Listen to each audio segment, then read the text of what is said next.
What's up, y'all? Welcome back to another episode of Hard Hitters. My name is Hassan, and I'm joined here by my hosts, Brandon and Chase. What's going on, everybody? What's good? Yeah, first episode of the fall season. How y'all feeling? I'm feeling good. Good to be back and just talk about the ongoing topics around the sports world. Yes, sir. How about you, Chase? I'm ready to be here. Let's get into it. Yeah, let's get into it. Let's get right into our first topic. I want to talk about that college game last weekend, okay? Clemson and North Carolina. It was tight, but I'll start off with Chase. What do you think, man? Tell me what you know. It was a close game. Clemson did their hardest to choke it. I have to give them credit. But honestly, North Carolina shouldn't have gone for two. They should just kick the extra point and took their chances in overtime. Really, why is that, though? I'm gonna have to go on a disagreement with Chase. Okay. I think if you're playing the number one team, and we know the dominance that Clemson's been for the past, let's say, year or two, you know chances are playing Trevor Lawrence, the game goes into overtime if you kick the extra point. Well, not really, maybe, because you would have given the ball back to Clemson with about a minute left. I actually like Matt Brown's decision to go for two. I don't think the play call was that smart. I believe it was just a direct handoff on the right side. But, I mean, it was a 25-26 point spread, and North Carolina only lost by one. So I definitely give them credit, but I definitely agree with that play call. Right. No, I think they should have went into overtime because in overtime, you never know what's going to happen. North Carolina clearly had momentum to hold Clemson to only 21 points. True, but at the end of the day, I mean, it's a freshman quarterback for North Carolina, and it's possibly a top 5 NFL caliber quarterback in Trevor Lawrence. So. Yeah. Alrighty, I'm going to segue right into our next topic. I want to talk about the upcoming SEC game with Auburn and Florida coming up this weekend, and I want to start with you, Chase. Tell me what you know. I like Auburn in this matchup, and here's why. Yeah, what's up? Auburn may be the second best team in Alabama, but they're miles better than Florida at the moment. Who's the best team in Florida then?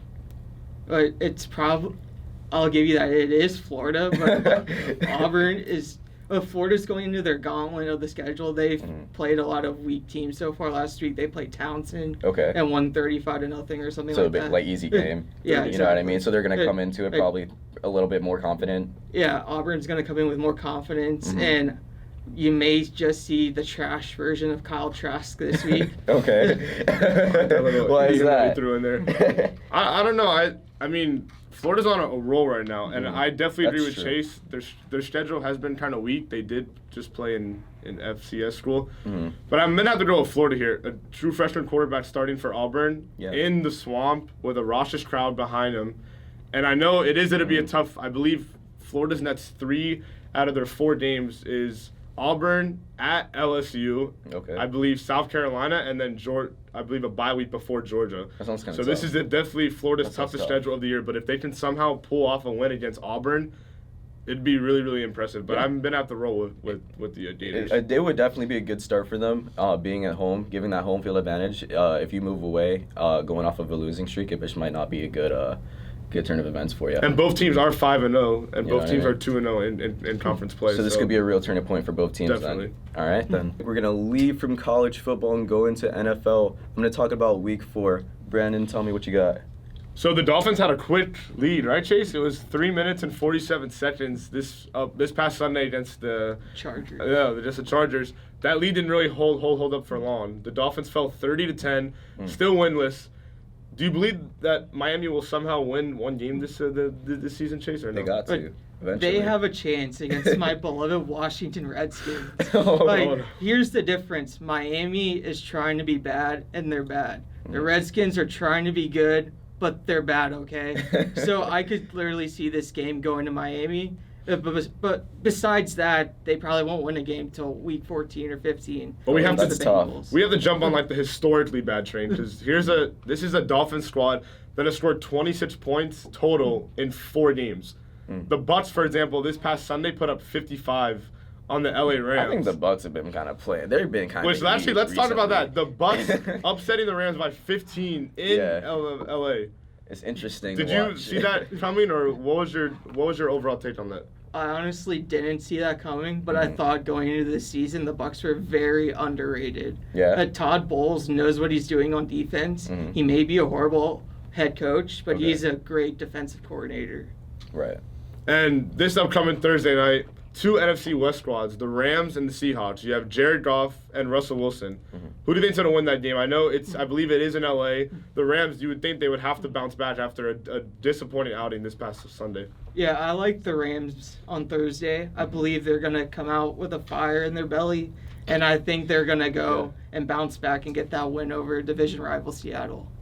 And quickly, what did you see from last night? You had 2 0-3 ball clubs, Cincinnati and Pittsburgh. Steelers, I believe, won 27-3. Do the Bengals look as bad as the Dolphins, or are they jumping on this let's get Tua Tagovailoa train? The Bengals are better in a way than the Dolphins. They have I mean, hey, 26 points total in 4 games. I think you're a pretty bad football team. I'm sorry. If you scored 26 total points in 4 games. They have a solidified starting running back in Joe Mixon. Their best receiver, who might be traded, AJ Green, he's out with an injury. But besides that, I think the Bengals show a lot of promise with their young head coach from the Rams that they got, Zach Taylor. And speaking of the Washington Redskins, I believe they host the New England Patriots this upcoming Sunday. It's in Foxborough. Oh, it's in Foxborough. So it's going to be a Boston TD party up there. Oh gosh. Okay. Mets. All right, for our next topic, we're going to switch from the gridiron to the baseball diamond. Brandon, what do you think about this year's playoffs? So the Brewers and Nationals will open up the NL wildcard. I like Washington at home field advantage, and no Christian Yelich too for the Brewers. So I have Washington moving on to play the LA Dodgers in the NLDS, and then I'm going to take the LA Dodgers to move on to the NLCS. Cardinals and Braves, I got to go with the Braves. Ronald Acuna, 40 home run season. The guy's just an absolute stud.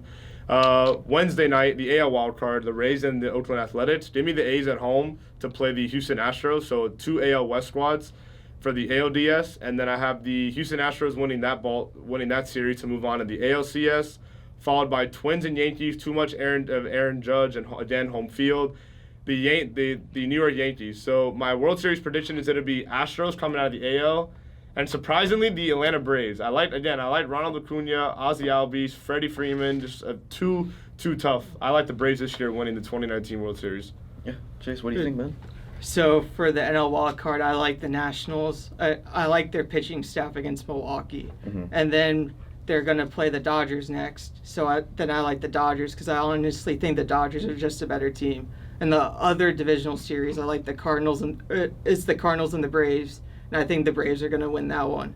For the NLCS, I like the Braves to upset the Dodgers off of the bat of Ronald Acuna and make it to the World Series. In the AL, I like the Rays to beat the A's because I think the Rays are one of the most underrated 90-plus win teams in the history of baseball.